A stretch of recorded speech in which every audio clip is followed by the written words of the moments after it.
ఏంటి ఫైట్స్ని ఎన్ని స్టంట్స్ ఉంటాయి, రిస్క్ని బట్టి రెమ్యూనరేషన్ ఉంటుందా, లేకపోతే రామ్ లక్ష్మణ్ బ్రాండ్కి రెమ్యూనరేషన్ ఉంటుందా?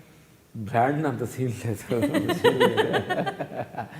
తెలియంటే సినిమా అనేది ఏంటంటే రెమ్యునరేషన్ ఎంత అనేది మనం ఫిక్షన్ అనేది ఉండదు. మనం ముందు సినిమా ఆడి ఉండి కొంచెం మా మాసుగా ఉందనుకోండి ఒక రకంగా అంటారు, ఒక సినిమా ఫ్లాప్ అయింది అనుకోండి వీళ్ళు కాదనుకుంటా. అందుకని సినిమా ఫైట్ మాస్టర్ కూడా అలా ఉంటుందా? Cinema hit and flop techniques అన్నిట్లో అది ఉంది. మనకన్నా అదే రన్నింగ్ రేస్ లాగే రన్నింగ్ ఏదో రన్నింగ్లో ఉంటే రన్నింగ్ ఒకవేళ సినిమా ఫ్లాప్ అయి ఉండొచ్చు కానీ ఆ పర్టికులర్ మీ ఫైట్ హిట్ అయి ఉండొచ్చు కదా, అందరు మాట్లాడుకుంటూ ఉండొచ్చు కదా, అలా ఉన్న సిచ్యువేషన్స్ అట్లానే కదా సినిమాని బట్టి 10 రూపాయలు డబ్బులు వచ్చిన బట్టి కూడా ఉంటుంది. అట్లా కదా మేమేంటంటే తల్లి మ్యాక్సిమంగా డబ్బులు పెద్దగా డిమాండ్ మా మేనేజర్ మా డేట్ చూసి మేము అమరాజ్ గారు అంటాను అనమాట, ఇంతనే డిమాండ్ చేయవద్దు కొంచెం, అందుకని చెప్పి మరీ వెళ్ళకూడదని చెప్పి కొంచెం అలా చూసి చూడనట్టుగా మేము. ఇప్పుడు అంతకుముందు ఉండదు కానీ ఇప్పుడు ఈ ధ్యాన మార్గంలో బలపడిన తర్వాత మాకు రికమెండేషన్ మా డేట్లు మేనేజర్ చూస్తాడు, ఆయనతో మాట్లాడుకుంటాడు. మేము అప్పుడప్పుడు వచ్చి ఎంత ఇదని అడుగుతాడు, మాకు చెప్పొద్దు ఆ విషయం ఉంటాం. మద సాక్ష్యం ఏంటంటే మీరు గొప్ప అనుకోవచ్చు, ఒక సినిమాకి ఎంత అమౌంట్ మాకు తెలియదు. ఇప్పుడు డబ్బులు మా చేతులు మా జేబులో పర్సులు ఉండదు, నా డబ్బులు ఉండదు. మా నేరుగా ఆయన మా మేనేజర్ తీసుకుంటారు, మా అన్నగారు ఇంట్లో చూసుకుంటారు, మా వైఫ్లో అమౌంట్ రాసుకోవడం చేసుకుంటారు అనమాట. మేనేజర్ వచ్చి అమౌంట్ మా అన్నగారికి ఇస్తారు, చెక్కులు ఆయన బ్యాంకులో వేస్తాడు, మా వైఫ్లు ఇంట్లో వాళ్ళు లెక్క రాసుకుంటారు, ఎవరెవరికి వాళ్ళు వాళ్ళు ఇస్తుంటారు. ఎందుకంటే మాకు డబ్బులు తగ్గుతాయి కదా, మాకు 1000 రూపాయలు లెక్కాలంటే చేతుల్లో ఉనుకుతాను భయం డబ్బులు నాకు డబ్బులు ఎక్కడ నాకు షాక్ కొట్టిందంటే ఫైటర్గా ఫస్ట్ ఉన్నప్పుడు మేము రూపాయి ₹1 కోసం చాలా కష్టపడేవాళ్ళు. అయితే ఫైటర్గా ఉన్నప్పుడు 10 రోజులు కట్ట 50,000 ఊర్లో ఏదో పొలం ఉందామంటే 10 నోట్లు కట్ట బ్యాంకులో చెన్నైలో ఇచ్చారు. 10 నోట్లు కట్టలు అన్నీ లెక్కేసి ఆ బ్యాంక్ మీద అలా నెట్టాడు ముందుకి చిన్న కన్నంలో నుంచి. చూడకలే కళ్ళు గిరగిర తిరిగి పడిపోతామా అన్నట్టు అనిపించింది. మదర్ సాక్షిగా రియల్ ఇది మనం ఎప్పుడు చూడనప్పుడు ఒక చూడండి అట్రాక్షన్ అనిపించింది. ఓహో ఇది మనిషిని పడేయడానికి ఛాన్స్ ఉంది దీనికి అని చెప్పి. కానీ ఆ రోజు నుంచి మేము డబ్బులు మా చేతులు ఉండదు, డబ్బులు ఉండదు, ఏటీఎం కార్డు ఉండదు. నాకు ఎక్కడైనా కష్టపడి నన్ను వదిలేస్తే ఆ డబ్బుల కోసం కష్టపడాలని అనుకుంటున్నాను నేను. వాళ్ళు మామూలు అసెంట్ ఉండి మామూలుగా ముందుగా రెడీ చేస్తాను. అందుకని రికమెండేషన్ అనేది అంత కరెక్ట్గా చెప్పలేము, ఒక ఈ ఇట్టుని బట్టి రన్నింగ్ రేస్ని బట్టి ఉంటుంది. బట్ మేము వచ్చిన దానిలో మేము చెప్పే మా ఫ్యామిలీ ఏంటంటే మేము వచ్చిన దానిలో కొంచెం అమౌంట్ మేము రామలక్ష్మణ్ ఫౌండేషన్ తీసుకొని మంత్లీకి ఒక 50,000 మేము 1 lakh దాకా ముందు సేవ చేస్తుంటాం. మొన్న వచ్చి అక్కడ అనంతపురంలో వచ్చి ఒక స్కూలు అనాథ స్కూల్ పడిపోతే మేము వెళ్ళి ఒక 3 లక్షల రూపాయలు ఖర్చు పెట్టుకొని బాత్రూమ్ కట్టేసి మా సెట్ చేసి పిల్లలందరినీ పెట్టి 20 మంది స్కూల్ పిల్లల్ని జాయిన్ చేసి ఇచ్చాం. అట్లా ఎక్కడ బెయిండ్ స్కూల్ అని ఇబ్రాహీపట్నంలో ఒక స్కూల్ బెయిండ్ స్కూల్ షూటింగ్ వెళ్తుంటే అక్కడ వెళ్ళి ఒక సిస్టర్ నడుపుతుంది. అక్కడికి వెళ్ళి అక్కడ 1 lakh డొనేషన్ ఇచ్చాం.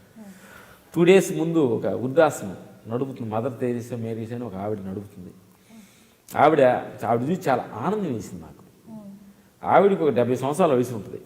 ఆవిడ చూస్తే ఒక 30 మందిని ముసలివాళ్ళు నడుపుతుంది. తను ఏంటమ్మా వీళ్ళు ఎలా నడుపుతున్నావు అన్నాం. ఆమె పెట్టి 10 సంవత్సరాలు అయిందంట. 4 పిల్లలు అంట ఆవిడకి. పిల్లలకి పెళ్ళి అయిపోయింది.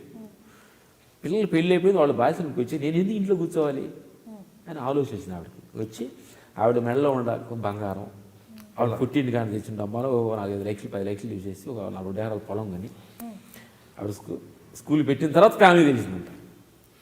అట్లా చూస్తే మన ఆవిడ నిస్సార్థం లేకుండా సేవ చేస్తుంది. వీళ్ళు చూసి చాలా ఆనందపడ్డాను అనమాట. అప్పుడు దాతలు వస్తాను చూడంగా నేను ఒక 50,000 అక్కడికి గెలిచేసి వాళ్ళతో మాట్లాడి చాలా ఆనందపడ్డాను. రెమ్యునరేషన్ అనేది మేము అంతగా ఐడెంటిఫై చేయట్లేదు. అది పెద్దగా అది సినిమా అనేది రెమ్యునరేషన్ అంటే ప్రైవేట్ జాబ్ ఎప్పుడు కూడా రెమ్యునరేషన్ కరెక్ట్గా చెప్పలేము. ప్రైవేట్ జాబ్ కాదు, రన్నింగ్ రేషన్ బట్టి అంత ఉంటుంది, లేకపోతే అంత తగ్గిపోద్ది. మేము కూడా ఏంటంటే ఈ ధ్యాన మార్గం వెళ్ళిన తర్వాత పెద్దగా అంత బలవంతంగా చేయొద్దు అనేది అలా మేనేజర్ చూసుకుంటున్నారు. అంటే ఎంత అనేది కూడా మేనేజర్ చూసుకుంటారు, ఎంత అడగాలి అని ఎంత అడగాలి ఏం చేసుకుంటూ చూసుకుంటాం. అప్పుడు అడుగుతాడు మమ్మల్ని, మేము అడగొద్దు అంట మమ్మల్ని. సాక్షి అది రియల్. అది ఎంత అమౌంట్ అడుగుతా ఉన్నా సార్ మాకు తెలియదు మా రేంజ్ ఏంటంటే ఎక్కువ ఇంత అడగన్నాం అనుకో డబ్బు కోసం పని చేస్తున్నావా లేదు తీసుకోవద్దని అనుకో ఆయన అంటాడు. మరి అనుకో సరే మీకు ఏదైతే ఒక రీజనబుల్గా వాళ్ళు ఇబ్బంది పడకుండా.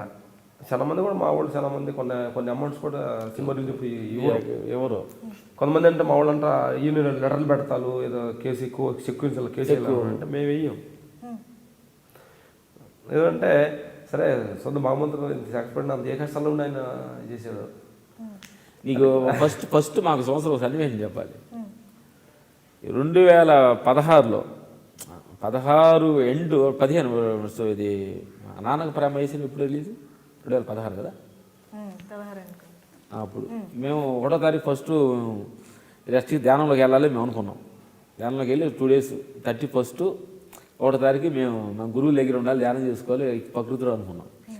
సడన్గా ఫోన్ చేయడం మా మేనేజర్, ఇట్లా నాన్నకు ప్రేమ ఎన్టీఆర్ గారి సినిమా వేరే బయట మా స్టేషన్ మేము చేయలేదు, సినిమా థియేటర్ మా స్టేషన్ క్లైమాక్స్ సినిమా రిలీజ్ దగ్గరికి వచ్చింది, మీరు వర్క్ చేయాలి. సుకుమార్ గారి సినిమా మేము 1 సినిమాకి ఏదో స్ట్రైక్ పాలిసి మేము వర్క్ చేయాలి, కరెక్ట్గా వర్క్ చేయాలని చెప్పి నేను వెళ్ళి వర్క్ చేయాల్సి వచ్చింది. అయితే మా ధ్యానాన్ని క్యాన్సిల్ చేసుకొని కరెక్ట్గా మేము వచ్చాము. 2 days 3-4 రోజులు డిస్కషన్ చేసుకొని 10 days 1 day చేసాం. ఆ రోజు ఆ సమయం ఏదో చిన్నగా రిలీజ్ చేస్తే ఆ డబ్బులు కూడా ఇవ్వలేదు మేమే చెప్పారు. పర్లేదు సార్. అంటే ఇంకోటి ఏంటంటే నువ్వు మనస్ఫూర్తికి పని చేస్తే ఆయన అక్కర్లేదు, వేరే చోట ఇప్పుడు ఆ ఎంట్రన్స్ ఆ సంవత్సరం మాకు అట్లా అనిపించింది. మాకు ఈ సంవత్సరం ఎంత ఆనందంగా ఉంది. అది అదే పొడిదురు అంటే ఇప్పుడైనా ఒకలే కదా, పొడిదురు ఆ పొడిదురు వేరే ఈ పొడిదురు, ఆ డబ్బులు వేరే ఈ డబ్బులు వేరు కదా, లేదు కదా. ఇంకో పొడిదురు ఇస్తాడు, ఇంకో పొడిదురు ఈ లేకపోతే ఇంకో పొడిదురు ఇస్తాడు. ఆయన సినిమా ఇంకో ముందు సినిమా చేసాం, ఆయన ఇచ్చాడు, ఇప్పుడు ఇవ్వలేక అంటే ఇటు ఎగ్గొట్టాలని కాదు, ఆ సమయంలో వచ్చి అయిపోతాం. అందుకే మేనేజర్ చెప్తాను సార్ మాకు ఇచ్చిన వాటిని ఇవ్వటానికి ఈ మధ్య మీ ధ్యానమాల వెళ్ళింది ఎంతో ముందు కొంచెం అనుకునేవాడు, ఇప్పుడు మాకు చెప్పొద్దు, ఇంతే తీసుకో ఇచ్చిన కాడ తీసుకుని సార్ అందుకని చెప్పి త్యాగం చేయట్లేదు, డబ్బులు కూడా చేస్తాం. అందుకని దాన్ని బట్టి ఏలాట్లా డబ్బులు ఏదోటి పని చేస్తాం లేదు. నేను మీ రాముని, నేను మీ లక్ష్మణ్ని, మీ రాము నేను లక్ష్మణ్ని. త్వరలో మా ఇంటర్వ్యూ మా అనుభవాలు మీరు పంచుకొని మీకు నచ్చితే ఏదో ఒకటో మాట 2 వాడుకొని మీ జీవితంలో మీరు ఆనందంగా ఉండాలని మనస్ఫూర్తిగా కోరుకుంటున్నాను. Thank you.